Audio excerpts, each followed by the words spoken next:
entrar numa dívida, aí quando saía fazia outra. Eu tinha muitas dívidas. Eu sempre falo lá no canal que eu tinha mais de 150 mil reais em dívidas em 2019. Olha só, né? Pouco tempo. Ainda bem que eu já consegui dar solução a isso. Mas, enfim, quando eu estava endividada, eu buscava conteúdos de investimento. Só que eu via as pessoas falando que, tipo, os principais influencers, né? Que você não pode investir quando ainda está endividada, aquela coisa toda. Eu fiquei perdida, né? Eu imaginei, nossa, eu vou ter que sair de todas essas dívidas aqui para só começar a construir um patrimônio e tal. Eu não fiz assim, eu segui outro caminho. Eu me eduquei financeiramente e comecei a separar o meu dinheiro em quadradinhos. E aí eu falei, vou separar dinheiro para dívidas, vou separar um dinheirinho para começar a montar minha reserva de emergência e outra parte para investir em ações e fundos imobiliários. E aí começar a aprender. E foi a melhor coisa que eu fiz porque eu comecei a aprender com pouco dinheiro. Fiz muita besteira no início, comprei ações de setores que hoje eu não compro mais, perdi muito dinheiro. Então foi o custo do aprendizado, né? Eu sempre falo. Você perdeu muito dinheiro comparado ao que você tinha naquela época, só que você estava investindo pouco. Então, melhor errar com pouco do que com muito, com certeza, né? Comparado ao que eu tinha naquela época, né? Por exemplo, eu investi em Via Varejo, investi já na Azul, na Trisul, e foi mesmo no momento, praticamente, que a taxa Selic começou, né? Começou aquela crise lá, subir e tal, as empresas caírem muito, e perdi dinheiro equivalente a 500, 800 reais em média. Era muito naquela época. Ah, sim. Pra mim. Eu tava praticamente desempregada naquela época, já tinha terminado a faculdade, não conseguia emprego, mesmo depois de ter me formado. Tava difícil, né? Pagar as contas, eu não tinha mais ajuda da família, saí de casa muito cedo, com 18 anos, e sempre estava sozinha ali, não tinha com quem contar. Então, eu percebi que eu estava fazendo algumas coisas bem erradas, porque, na verdade, eu sempre estive nessa de entrar numa dívida, e quando saía, fazia outra. E aí, quando eu me vi com 150 mil reais em dívidas, eu imaginei que o que estava de errado era a minha educação financeira mesmo, porque eu não conseguia nunca sair da situação. Aí foi aí onde eu estudei e vi que, para sair das dívidas, construir um patrimônio, era interessante me educar financeiramente, para gastar mais, gastar menos do que eu ganhava, para conseguir ganhar mais, para equilibrar as contas, pagar as dívidas. Outras dívidas, eu tenho uma empresa de manutenção de ar-condicionado, só que essa empresa, ela não gerava lucro. Era manutenção em ar-condicionados lá no estado da Paraíba, em hospitais. E esses hospitais, eles pagavam a cada 3 meses, então eu tinha uma folha ali para pagar, compromissos para honrar, não conseguia fazer empréstimos para poder pagar. Então, fazer empréstimo na pessoa física, na pessoa jurídica, estava nessa situação, além do FIES. E, além disso, eu tinha um consórcio de um carro, que eu não estava conseguindo honrar mais, nem a parcela, aí quando vinha emplacamento, IPVA, essas coisas, manutenção. Aí é que eu me enrolava toda, eu precisava pedir empréstimo a amigos, colegas, para poder estar mantendo aquele custo que definitivamente eu não podia estar tendo, né? O carro, por exemplo. Sim. Não, eu acho que não faz sentido, principalmente se você está numa situação como eu estava na época. Eu queria ter um carro e aí eu antecipei esse sonho. Só que eu não tinha nenhum emprego direito, né? Mesmo assim, tive a oportunidade de fazer esse consórcio. Pra você ter uma noção, eu peguei dinheiro emprestado no banco, a minha pessoa física, para poder dar entrada no consórcio. Então, eu não acho que é um bom negócio. O pessoal fica sempre nessa, né? Financiamento ou consórcio. Eu acho que tudo é farinha do mesmo saco ali. Também você pode amortizar, né?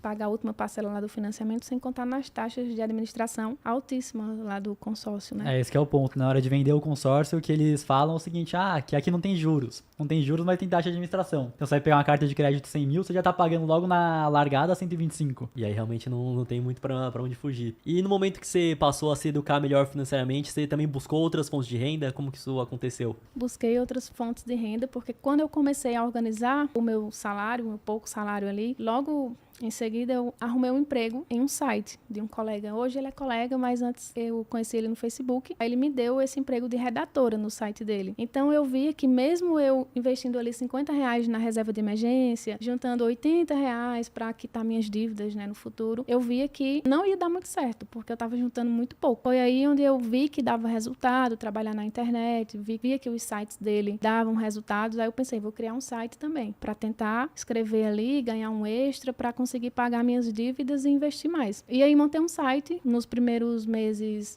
$50, $100, depois de um ano $1.000, $2.000, $3.000. Foi aí onde eu consegui, de fato, sair definitivamente das dívidas e começar a investir cada vez mais. E aí eu comecei a pagar minhas dívidas em 2019 e só consegui terminar em 2021. Leva tempo, né? A galera pensa que, como você conseguiu sair de R$150 mil em dívidas em tão pouco tempo? Então não foi tão pouco tempo e você buscou ganhar mais, porque com o que você ganhava anteriormente já não daria, então não tem como. Se você tá muito endividado, tem que buscar ganhar mais pra conseguir aumentar a tua renda pra conseguir quitar as dívidas. Né? E conseguir investir também. Com relação ao site, eu praticamente não conheço nada, então qual que era o conteúdo que você fazia no site que você primeiro era redator e no seu próprio site depois? Quando eu era redatora, eu escrevia sobre notícias, sabe? Fofoca de famosos, notícias no geral. E aí, quando eu comecei também o meu, né, que foi o primeiro, eu também fui para esse nicho de notícias, porque eu via que dava bastante. Já tinha estudado outros nichos também, já tinha criado outros sites também de desemprego,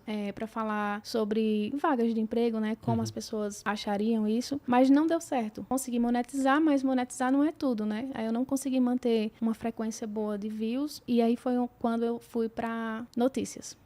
Aí montei o site de notícias e começou a dar certo. Depois de 6 meses, foi que eu comecei a ganhar um pouquinho, assim, relevante, sabe? E qual que é o principal fonte de tráfego que você consegue pra levar a galera pro site? É o próprio SEO do Google? Ou é Facebook, algum outro lugar? Como é que é? No início, eu tentei muito SEO, funcionou pouco. Aí depois eu via que o colega, que hoje é meu colega, né, que ele me deu o emprego, ele usava páginas de Facebook, páginas grandes de Facebook, grupos também de Facebook. E aí eu comecei a crescer grupos também e páginas. E além de crescer, eu negociei alguns grupos, algumas páginas.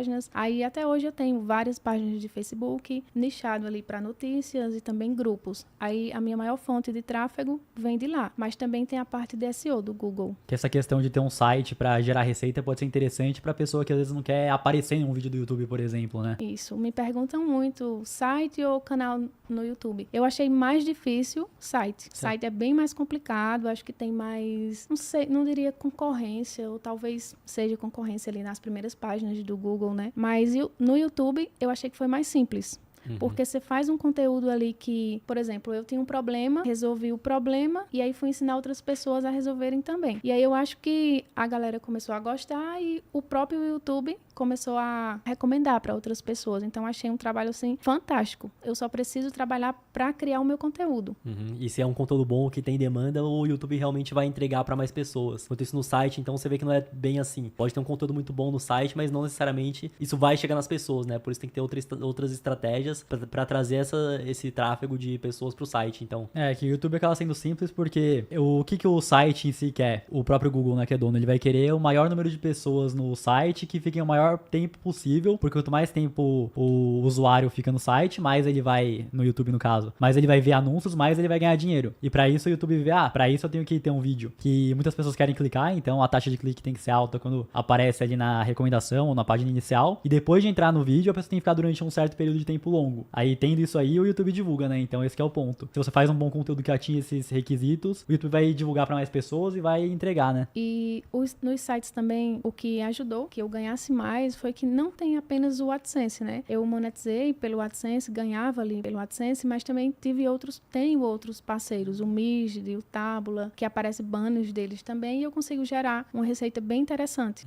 Então, não é se limitar somente no Google AdSense, né? Isso. É pegar outros anúncios para colocar no site e conseguir aumentar a receita. Isso, e o Google AdSense é mais difícil de aprovar. Tem colegas que tentam aprovar o site lá, não conseguem, mas aí conseguem no Mizd, no Tabula, no ADX, São sabe? outros meio que concorrentes para aparecer Isso, anúncios. Isso. Entendi, bacana.